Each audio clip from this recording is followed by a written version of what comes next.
사사기 5장 19절에서 27절까지입니다. 드보라의 노래가 계속되고 있습니다. 오늘은 이제 후반 부분을 보도록 하겠습니다. 이 드보라의 노래에서는 누가 이 싸움에 참여했는가, 또 참여하지 않았는가, 이런 말씀들이 나오고 있습니다. 예를 들면 요단 동편에 있는 갓 지파는 강을 건너지 아니하고 도울 생각을 하지 아니하고 그 배에 머물러서 장사를 하는 일에 몰두했다. 어려울 때에 자기 이익과 자기 평안함만 생각했다. 또 아셀 지파는 해안가에 앉아서 움직일 생각을 하지 아니했다. 또 스불론 지파와 납달리 지파는 생명을 아끼지 아니하고 죽음을 무릅쓰고 전쟁에 참여했다. 누가 거기에 참여했는가? 물론 자원에서 군대가 모집이 된 겁니다. 1만 명이. 그런데 어느 지파는 많이 참여한 지파가 있고 어느 지파는 아예 참여하지 않고, 그리고 결과적으로는 승리를 했습니다. 어느 지파는 참여해서 그 승리에 동참하기도 하고 어느 지파는 승리했지만 자기들과는 아무 상관이 없는 싸움이 되어버렸고, 그리고 부끄러운 결과를 가져오게 되었습니다. 하나님의 역사, 또 우리가 한평생을 살면서 그러한 일들이 얼마나 많겠습니까? 우리가 하나님의 일에 참여할 기회가 많이 있지만 그런 기회를 내 이기심으로 인해서 다 지나쳐버리고, 그때 어떤 사람은 하나님 앞에 영광을 받고 승리를 노래할 때 어떤 사람은 할 얘기가 아무것도 없는 그냥 부끄러운 자로 입을 다물고 있을 수밖에 없는 것입니다. 특별히 이 드보라의 노래 후반 부분에서는 이 헤벨의 아내인 야엘이라는 여인이 한 일에 대해서 자세히 나오고 있습니다. 그가 시스라를 죽였습니다. 이 여인은 이스라엘 사람이 아니에요. 광야에서 이스라엘 사람들에게 그냥 붙어서, 붙어 있는다는 게 참 힘들잖아요. 주가 아니고 비주류, 정회원이 아니고 비회원, 발언권도 없고 그냥 업서버로 와서 앉아있는 그런 사람. 이게 바로 누구냐? 이게 겐 족속이에요. 소수입니다. 그런데 이 사람들이 혈통적으로도 아닙니다. 또 뭐든지 광야에서 만나를 받아먹고 또 말씀을 배우고 이렇게 할 때에 이스라엘 사람들은 아주 당당하고 떳떳하게 이제 그렇게 하고 있는데도 또 각 지파에 소속돼 가지고 또 자기들끼리 또 뭉쳐가지고 그 조직 속에서 안정감을 가지고 살 때 이 겐족속은 40년 동안 그러하지 못했어요. 어디 소속도 없는 거예요.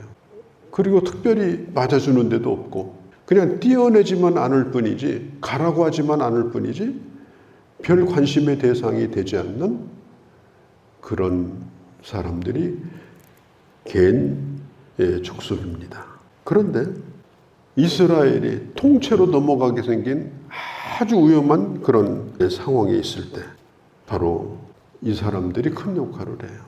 큰 거 아니더라도 그냥 붙어 있는 것도 감사하고 그냥 부스러기만 줘도 아무 소리 없이 조용하게 그것만 받아먹어도 감사하다. 이만큼만 해도 고맙다. 이런 생각을 가지고 이 살았던 사람이 바로 이게 겐 사람들이에요. 그런데 놀라운 것은 말씀 배우고 혜택 받고 관심 받고 그렇게 한다고 영적으로 건강한 건 아닌 것 같습니다. 있는지 없는지도 몰라요. 어디 끼어있기는 한데 교회 나온 지가 오래됐는데 이름도 잘 모르겠어요. 그런 사람들이 있잖아요. 그런데 뜻밖에도 그런 사람들이 영적으로 대단히 건강한 경우가 많다는 사실입니다. 그게 야엘이라고 하는 여인이에요. 이 지상에는 수많은 교회가 있습니다. 어디 길 지나가다 보면은 정말 작은 교회, 저 시골에 조그만 교회가 동네 그늘 밑에 하나 있는데 그런 교회들이 많습니다.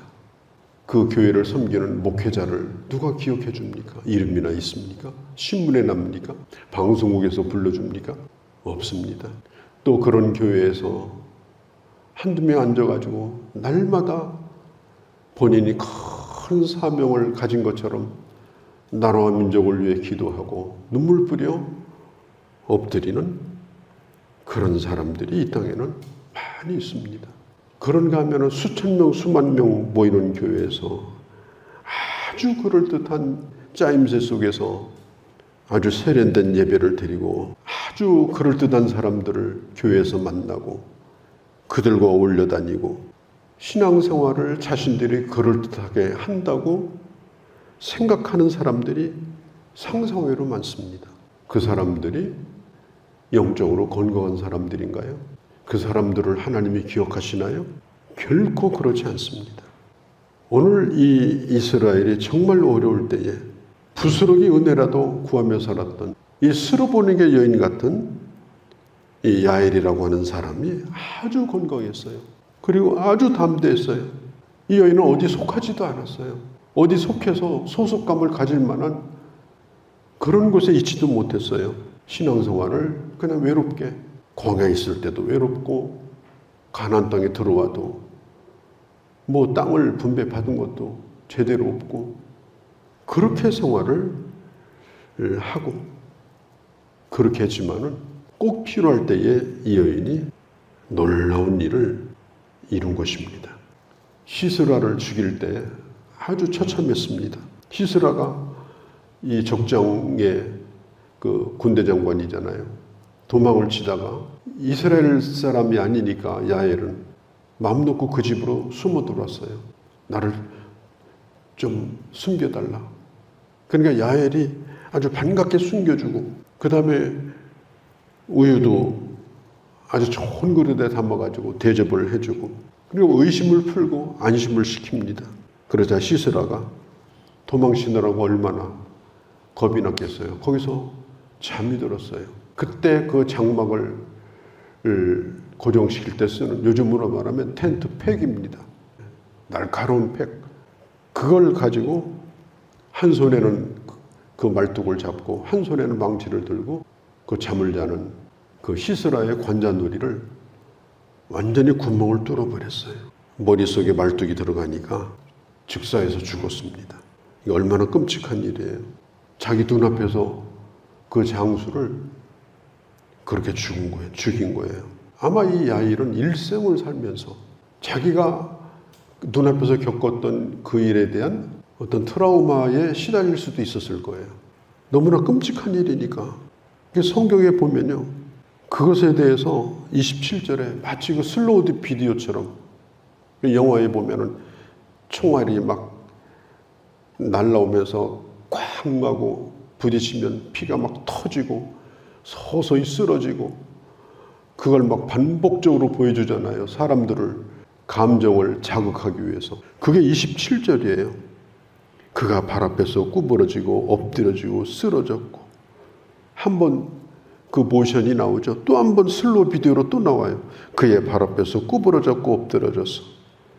그 구부러진 곳에 엎드려져 죽었도다.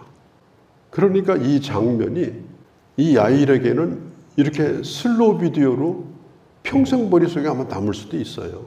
너무나 처참한 일이니까 산 사람의 머리에다가 망치질을 해가지고 구멍을 뚫어서 그 잠자는 사람을 죽였으니까. 그러다가 꿈틀거리며 죽어갔습니다. 이게 참 기가 막힌 일이죠. 그런데 야일이 그 일을 한 거예요. 그런데 성경에 보면은 야엘의 이런 행위에 대하여 뭐라고 얘기를 하는가 하면 그는 바로 그런 일들은 하나님의 동역자다. 메로스 사람들에 대하여 하나님께서 저주를 하는 장면이 나오죠. 메로스 사람들을 저주하시면서 뭐라고 말씀했어요? 여호와의 하나님을 돕는 일을 하지 않았다. 두 번이나 그 얘기를 해요. 하나님을 돕는 일을 메로스 사람들은 하지 않았다. 하나님은 전능하시죠. 무엇이든지 하나님은 다 하십니다. 그러니까 우리가 어떤 때는 그냥 하나님 앞에 하나님이 다 아시죠. 다 알아서 해줄 거죠. 우리가 할 일은 없죠. 얼마든지 그렇게 생각할 수가 있어요. 그런데 성경은 메로스 사람들은 하나님을 돕지 않았다. 하나님은 홀로 천지를 창조하셨어요. 그러신 분이에요. 그런데 세상을 구원하는 일에 있어서는 천사에게도 그 일을 맡기지 아니하시고 또 하나님의 교회를 세우는 일에 있어서는 천사장에게 그 일을 맡기지 아니하시고 인약한 목회자를 세우고 인약한 사람들을 불러서 하나님이 그 일을 함께 하기를 원하시는 거예요. 그러니까 하나님이 다 알아서 해준다. 그 말이 굉장히 믿음이 좋은 얘기 같은데 또 그렇게 무책임한 얘기도 없는 겁니다. 오늘 메로스 사람들이 그렇게 했어요. 그런데 하나님이 그에게 이 여인에게 한없는 이 복을 약속합니다. 24절에 보면 다른 여인들보다 복을 받을 것이니 장막에 있는 여인들보다 더욱 복을 받을 것이라. 얼마나 끔찍하고 평생 잊을 수 없는 그런 일을 겪으면서 이 일을 해냈는데 이 여인이 감당할 수 없는 일이죠. 제정신으로 했겠습니까? 그런데 성경은 말하기를 장막에서 나오지 아니하고 곱게 있었던 여인들보다 이 여인은 복을 받은 자다. 참으로 복된 여인이다. 누가 복된 여인이에요? 모든 걸 걸고 자기 자신을 생각하지 아니하고 하나님의 나라의 일을 생각하고 자기를 희생한 사람들을 하나님께서 그를 기억하시는 것입니다. 그리고 너는 나의 일을 도왔다. 너는 나의 일을 도왔다. 이렇게 말씀하는 거예요. 그러나 23절에 보면 그렇게 하지 않았던 메로스 사람들은 저주하라. 반복해서 말합니다. 저주하라. 너희가 거듭거듭 그 주민을 저주하라. 그런 사람은 저주해도 괜찮다. 그런데 이 메로스가 어딘가 알아보니까 드보라와 같이 싸웠던 바락과 같은 동양의 사람이더라고요. 같은 고향 사람. 그러면 더 좋아줘야 될 거 아니에요. 시기심 때문일까요? 경쟁심 때문일까요? 바락은 그렇게 크게 위인도 용기 있는 사람도 아닌데 아니 저런 사람이 앞서 싸우면 우리도 싸우겠다. 말은 그렇게 하고 안 도와주었던 메로스 사람들. 성경이 뭐라고 그래요? 마음 놓고 저주해라. 저주받아야 마땅하다. 여호와의 일을 돕지 않았다. 여호와를 돕지 않았다. 하나님을 도와주지 않았다. 제가 우리 집 장남인데 저희 아버지는 항상 아주 초등학교 때부터 그렇게 저를 데리고 다녔어요. 제가 왼손잡이인데 초등학교 한 1, 2학년 때부터 대장간 가서 왼손잡이 낫을 만들어 가지고요. 어디 가려면 아버지 낫을 숫돌에 갈고 제 것도 아주 갈아요. 그래서 저는 그때 좀 불만이었어요. 왜 나를 이렇게 데리고 다니나. 가봐야 도움도 안 돼요. 일도 하나 할 줄도 몰라요. 그런데 제가 옆에 있는 걸 참 좋아하셨어요. 그러다가 나중에 철이 조금 들고 초등학교 고학년이 되고 중학생이 되니까 철이 들더라고. 거기다가 그냥 따라다니면서 놀기만 했는데 그때 당시 이 동전 하나가 얼마나 귀해요. 그것도 용돈으로 주셔요. 일 잘했다고. 그래서 용돈도 받았어요. 이제 생각해 보니까 그 아버지의 마음을 제가 이해할 수 있겠어요. 아버지 일을 돕는 건 아니지만 아버지 옆에서 일할 때 늘 함께 해주는 자식이 그래도 힘이 되지 않았겠는가.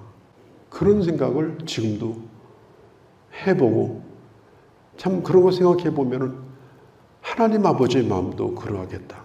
여호와를 우리가 무슨 수로 돕습니까? 그러나 우리가 부족하지만 어떤 때는 정말 하기 싫고 끔찍한 일이지만 우리가 그 일에 순종해서 그냥 하고자 할 때 하나님께서 왜 상을 주시지 않겠는가? 왜 복을 주시지 않겠는가? 반대로 뻔히 보고 있으면서 남의 시기나 하고 질투나 하고 경쟁하고 그러면서 뒤에서 끌어내리고 자기도 하지 않고 남도 못하게 만들고 그렇게 하는 메로스를 향해서 저 사람들은 저주해도 싸니까 마음 놓고 저주해라. 왜 주님이 그렇게 했을까? 나의 일을 돕지 않았다. 그렇게 했을까? 하나님도 인격을 가지고 계시니까 그냥 하나님 일하실 때 옆에서 박자만 맞춰줘도 너무 좋으신 거예요. 아무것도 안 해도. 그게 하나님의 마음이 아니겠는가. 그런 생각을 오늘 저는 이 말씀을 통해서 해보게 되어집니다.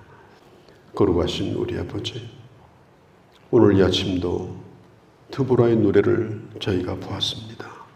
하나님, 왜 이렇게 연약한 저희들을 불러서 하나님의 일에 쓰시는지, 또 하나님의 일을 하다가 어떤 때는 많은 어려움을 겪고 힘들 수도 있는지, 그러함에도 불구하고 너는 복된 여인이라고, 장막에 쉬고 있는 여인보다 너는 복을 받을 것이라고 친히 말씀하여 주셨나이다.